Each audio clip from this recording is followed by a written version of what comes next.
ابتدائی دور ہے، بالکل بچہ ابھی ہے، کھیل بس لائف، اس کے سوا اسے کوئی زندگی سے سروکار ہی نہیں، زندگی کے تلخ حقائق ابھی اسے معلوم نہیں۔ بھوک لگی تو رو پڑے، ماں نے دودھ پلانا ہے، کھلانا ہے، ان سے تو کچھ نہیں کرنا اس نے، وہ لعب ہے، کھیل۔ لیکن تھوڑا سا آگے چلتے ہیں، ٹین ایجر سٹیج میں جب داخل ہوتا ہے آدمی تو اب وہ نرا کھیل، معصومانہ کھیل نہیں رہتا، اس میں تلذذ، سینشول گریٹیفیکیشن کا عنصر شامل ہو جاتا ہے۔ اب اس نے کہا لہو، اعلموا انما الحیات الدنیا لعب و لہو۔ ذرا آگے بڑھیے تو انسان پر سب سے زیادہ دھن سوار ہو جاتی ہے، بناؤ سنگھار، میرا لباس فیشن کے مطابق ہو، کہیں ایسا نہ ہو مذاق اڑے۔ اپنے لباس کے بارے میں بہت کانشیس ہوگا، اپنے ہیئر کٹ کے بارے میں بہت کانشیس ہوگا، ہر چیز کے بارے میں بہت کانشیس۔ زینت، بناؤ سنگھار، آرائش، زیبائش۔ اس سے ذرا آگے گئے، تکاثر فی الاموال والانفس تفاخر بینکم۔ یہ سمجھیے کہ تقریباً 30 برس کی عمر جب انسان کی ہوتی ہے، اب فخر، تفاخر، یا دولت پر فخر ہوگا، یا نسب پر فخر ہوگا، یا اپنی کسی سیاسی حیثیت پر فخر ہوگا، اپنی چودراہٹ پر فخر ہوگا۔ تفاخر بینکم، جس میں جان میں چونکہ توانائی ہوتی ہے، قوت ہوتی ہے، لیکن اس کے بعد جب عمر ڈھلی بڑا ریئلسٹک ہو جاتا ہے انسان۔ پھر یہ جو چوتھی سٹیج تھی، اس میں تو یہ کہ مونچھ نیچی نہ ہو، چاہے سب کچھ میں اپنا خرچ کر دوں، داؤ پہ لگا دوں، لیکن مونچھ نیچی نہیں ہوگی۔ آخری سٹیج وہ ہوتی ہے کہ پھر ہوکا لگ جاتا ہے آدمی کو، تکاثر فی الاموال والاولاد، مال اور اولاد کی کثرت کثرت کثرت۔ اب یہ ہوتا ہے کہ مونچھ نیچی کیا، مونڈ بھی دی جائے تو کوئی حرج نہیں، مال آنا چاہیے، ویری ریئلسٹک۔ اور اسی حال میں انسان ہوتا ہے۔ آخری پارے کی صورت نے پھر اس میں ایڈ کر کے اس کے اوپر مہر لگا دی، الہاکم التکاثر حتی زرتم المقابر۔ یہ تکاثر جو ہے پیچھا نہیں چھوڑتا۔ اتنی دولت بھی ہے کہ آپ کی 10 نسلیں کھا سکے اطمینان سے بیٹھ کر، تب بھی صبر نہیں ہوتا۔ بڑے میاں کی ٹانگیں جو ہیں وہ قبر میں لٹکی ہوئی ہیں، لیکن تکاثر جو ہے، تکاثر مال، وہ پیچھا نہیں چھوڑتا۔ حتی زرتم المقابر، یہاں تک کہ قبر تک جاؤ، قبر میں اتار دیا جائے، جب تک ٹانگیں صرف لٹکی ہوئی ہیں اس وقت تک نہیں۔ اس کے بعد تشبیہ دی ہے کہ یہ حیات دنیاوی کا جو ایک سائیکل ہے، اعلموا انما الحیات الدنیا لعب و لہو و زینت و تفاخر بینکم و تکاثر فی الاموال والاولاد۔ اب اس کو کمپیئر کیا ہے پلانٹ کنگڈم میں جو سائیکل چل رہا ہے۔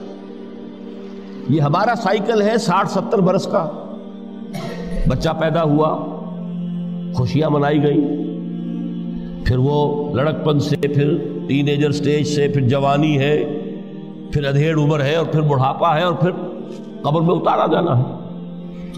لیکن یہ کہ پلانٹ کنگڈم میں سائیکل چلتی ہے۔ کمثل غیث اعجب الکفار نباتہ ثم یہیج فتراہ مصفرا ثم یکون حطاما۔ یہ 4 سٹیج ہیں۔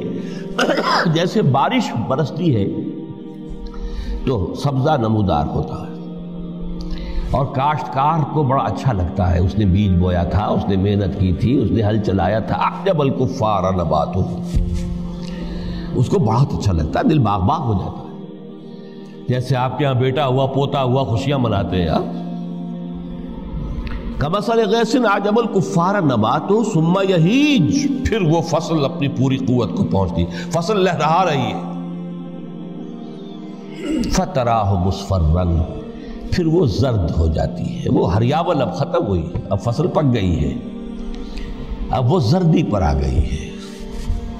ثم یکون حطاما، پھر وقت آتا ہے، اگر وہ خضرو گھاس ہے تو پھر وہ چورا چورا ہو کر پھر وہ مٹی میں مل جاتی ہے، اور اگر فصل ہے تو کھیتی کٹ گئی، اس کے بعد کیا رہ گیا وہاں؟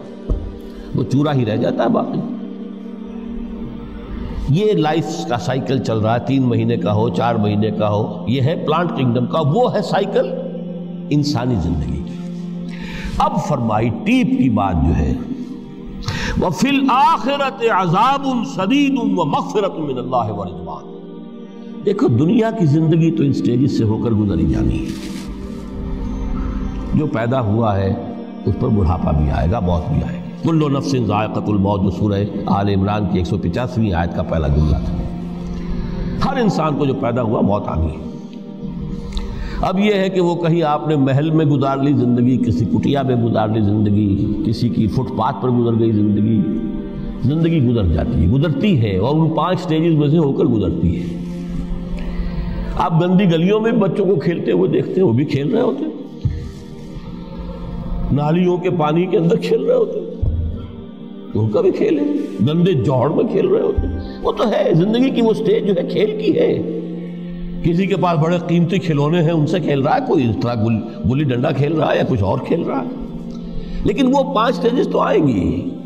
اعلموا انما الحیات الدنیا لعب ولہو وزینۃ وتفاخر بینکم وتکاثر فی الاموال والاولاد کمثل غیث اعجب الکفار نباتہ ثم یہیج فتراہ مصفرا ثم یکون حطاما وفی الآخرۃ عذاب شدید ومغفرۃ من اللہ ورضوان۔ آخرت میں جا کر یہ بائیفرکیشن ہو جانی ہے، یا تو شدید عذاب اور یا اللہ کی مغفرت اور رضا۔ Now the choice is yours، اما شاکرا و اما کفورا، فیصلہ تم خود کر لو۔ وما الحیات الدنیا الا متاع الغرور، یہاں بھی آخری الفاظ وہ ہے کہ دنیا کی زندگی دھوکے کے سوا کچھ نہیں۔ کیوں؟ اگر تو دنیا کی زندگی میں گم ہو گئے، جیسے کہ اقبال نے کہا ہے کہ کافر کی یہ پہچان کے آفاق میں گم ہے، اور مومن کی یہ پہچان کے گم اس میں ہے آفاق۔ دنیا میں رہو، طالب دنیا نہ بنو، طالب عقبہ، طالب آخرہ۔ دنیا میں رہو، برتو، استعمال کرو، تمہارے لیے پیدا کیا گیا، بھائی برتو، متاع ہے، برتنے کی شے ہے۔ ہاں حلال اور حرام کی پابندیاں سامنے رکھو، باقی برتو۔ مطلوب یہ نہ ہو، مقصود یہ نہ ہو، مطلوب آخرہ ہو۔ انما الدنیا خلقت لکم وانتم خلقتم للآخرہ۔ منزل وہ رہے، مستحضر رہے، سامنے رہے کہ میں تو اجنبی ہوں، یہاں یہ میرا وطن نہیں ہے۔ الدنیا سجن المومن و جنت الکافر۔ جیسے کسی پرندے کو کسی پنجرے میں بند کر دیا گیا ہو، اس طرح ہمیں اس دنیا میں بھیج دیا گیا، اللہ کی مرضی اس نے بھیجا ہے۔ جب تک وہ چاہتا ہم رہیں گے یہاں، لیکن ہمارا دل یہاں نہیں لگے گا۔ بازار سے گزرا ہوں، خریدار نہیں ہوں، طالب دنیا نہ، تب تو یہ کوئی دھوکے کا سودا نہیں، وطن نہیں، بالکل نہیں۔